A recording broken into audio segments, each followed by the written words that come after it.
کرے عطا وہ تونگر حسین ہے اور کشتی نجات کا لنگر حسین ہے راہ رضا حق میں سر دھر فدا کرے پتھر جو مارے لوگ تو سید دعا کرے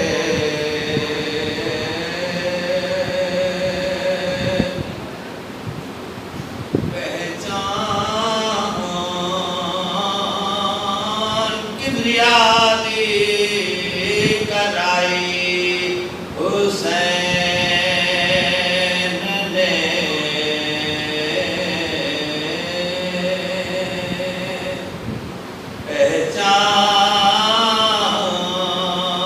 پہچان کبریادی کرائی حسین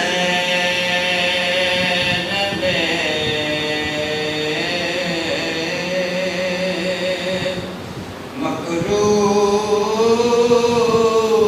مکروہ کی ساری خدائی ہے 70 طواف کعبہ تو ودھ کر بلا گئی جنگل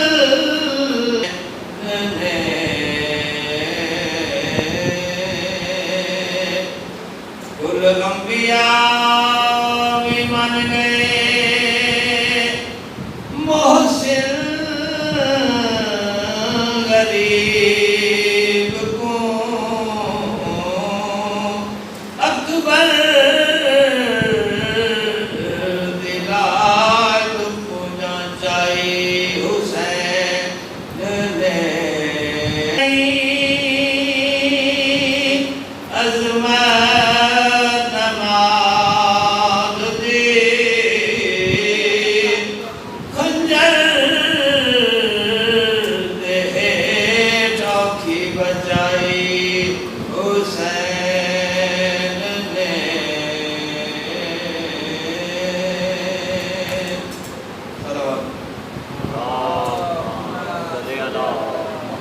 فوج دی بھرتی داؤ او تاریخ دین بچالے ہے دنیا تے قائم مثالے او جڑا معقوما نہیں سد سکتا کیتی جان نو رکھ دے نالے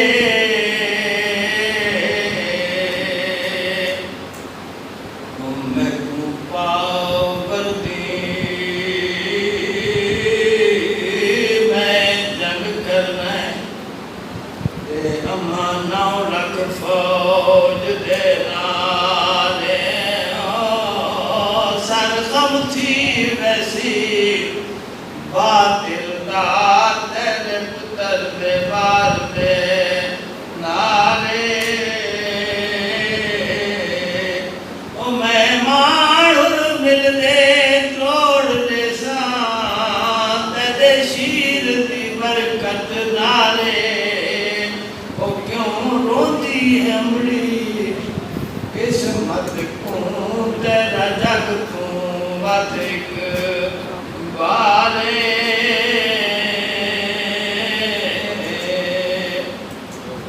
دل حل میں ہاتھ کب میں دل زوران دے تیر دے پھل دے میں دید کرنا لڑاوے دل پانچ گل معصوم دے گل دے اونوں خیمے چوں ایک کوکاں دی او ذرا تیر مارے جل جل کے میرا کوہرا تھی برباد ویسی ویسی عرش خدا دا ہلکے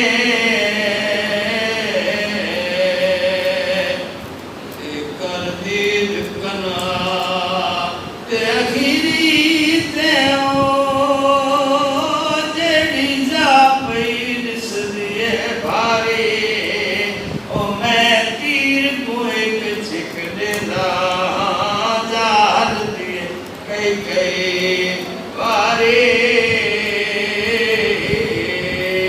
او پپی ہے یا امڑی ہے تے معصوم دی درداں ماری کیا کہ میں نہ کوہرا سے مہینے اندازہ ظلم کما اے ناری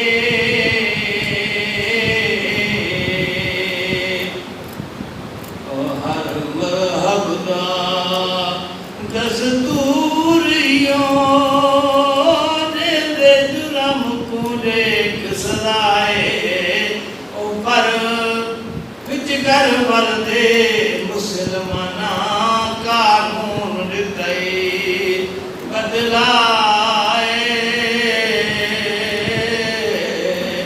او کی تقتل نادان پوترے واری ہوئی دی ماتے بین گوائے او پہلے تیر مارا ول قبر کٹی کی خنجر دینا زبائے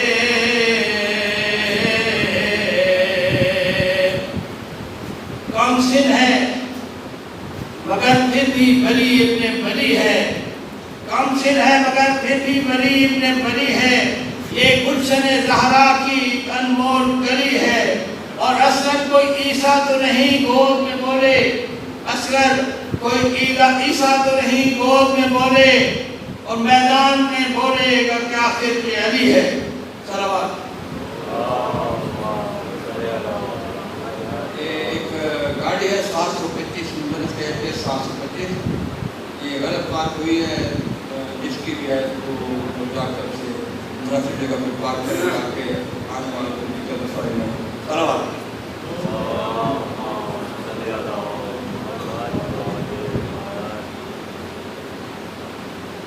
توحید بھی حیران ہے اس نصرت دین پر توحید بھی حیران ہے اس نصرت دین پر یہ ننھا علی دشت میں کیا کرنے چلا ہے توحید بھی حیران ہے اس نصرت دین پر یہ ننھا علی دشت میں کیا کرنے چلا ہے اور پاؤں پہ کھڑا ہو نہیں سکتا مگر اصغر پاؤں پہ کھڑا ہو نہیں سکتا مگر اصغر اسلام کو پاؤں پہ کھڑا کرنے چلا ہے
Sina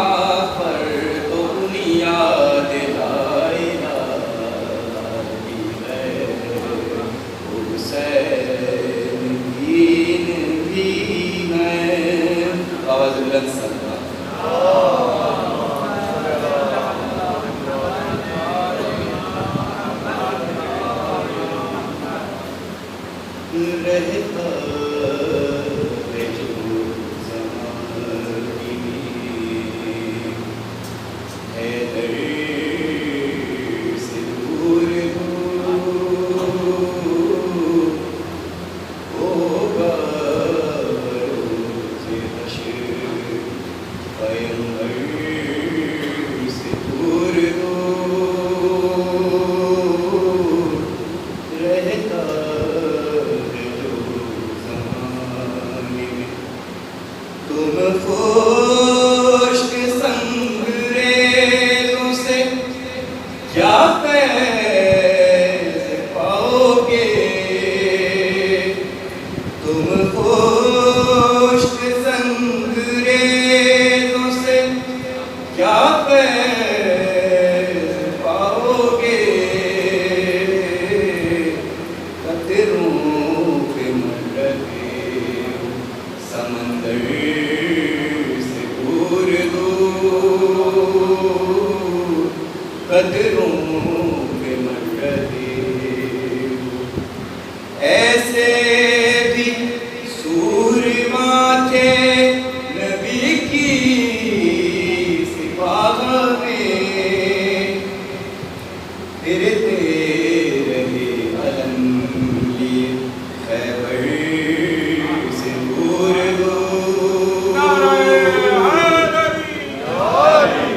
ایسے بھی سورما تھے نبی کی سپاہ میں،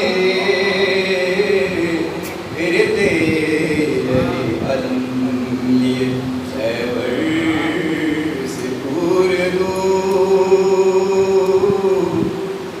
گھر میں سجا لیا ہے عزا خانہ حسین، اب گردشیں رہیں گی میرے گھر سے دور رہتا ہے زمانے میں۔ آواز بلند سارا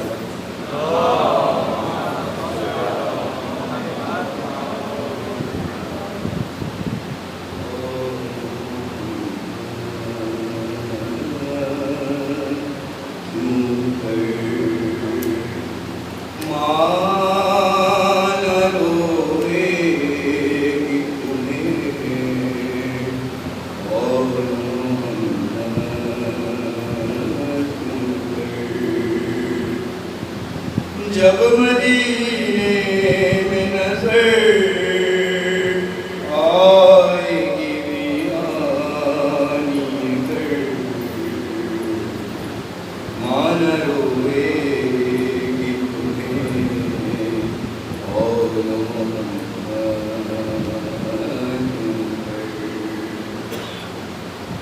جب کہ زندان میں تم دونوں سر آیا تھا،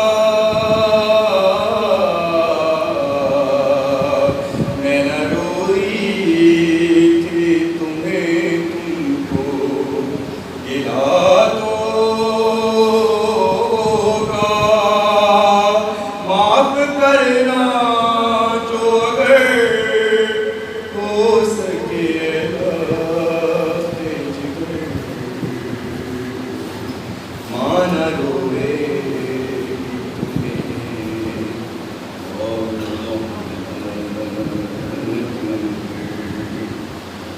مجھ سے پوچھیں گے جو عبداللہ، مجھ سے پوچھیں گے جو عبداللہ، کہاں ہیں بچے، کیا وجہ ہے میری نظروں سے رہا ہے بچے، کیا جواب ان کو یہ ماں دے گی میرے نور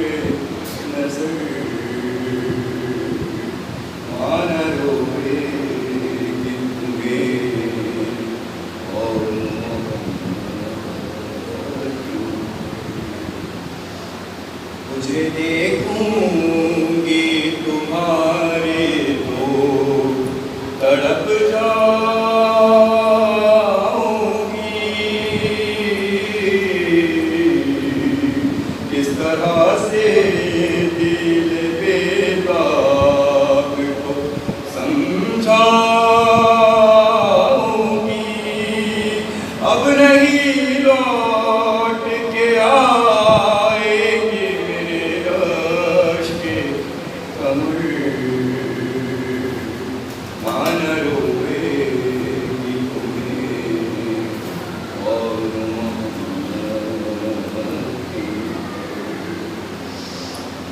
تم نہیں پاس تو اب ناز اٹھاؤں کس کے،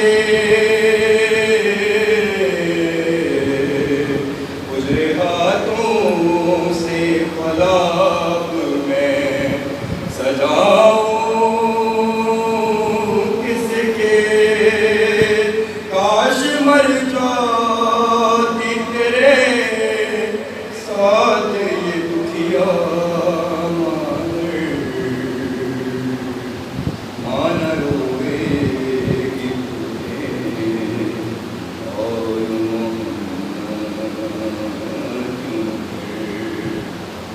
تم نہیں ہو تو مزہ کچھ بھی نہیں جینے میں، آئے اس غم سے پھٹا جاتا ہے دل سینے میں، کون اب مجھ کو پکارے گا بھلا ماں کہہ کر، ماں نہ روئے گی تمہیں اور بین سن کر یہ اٹھی زیر بقیے سے صدا، غم نہ کھائے میری بیٹی کے یہ ماتم پہ فدا، ہے میرے پاس میرے اور محمد دل پر، ماں نہ روئے اور محمد کیوں پھر، بابا سے بولے صاحب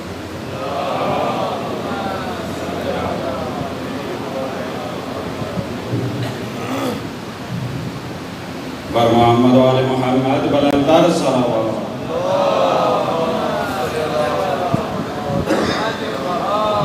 اب میں جناب حسن نصیر صاحب سے ملتمس ہوا ہیں اور کوشش کریں گے جتنی مختصر خاطر لگوا سکے آپ کی آمد کے لیے بآواز بلند صلوات۔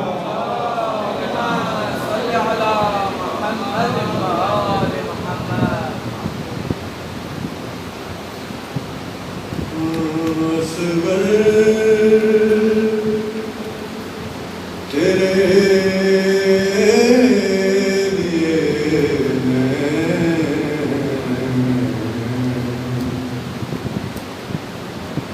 پانی کہاں سے لاؤں،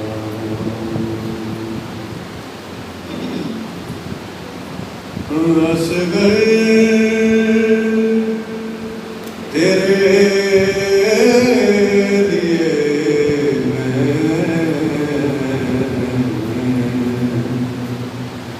پانی کہاں سے لاؤں، غازی سے جا کہوں یا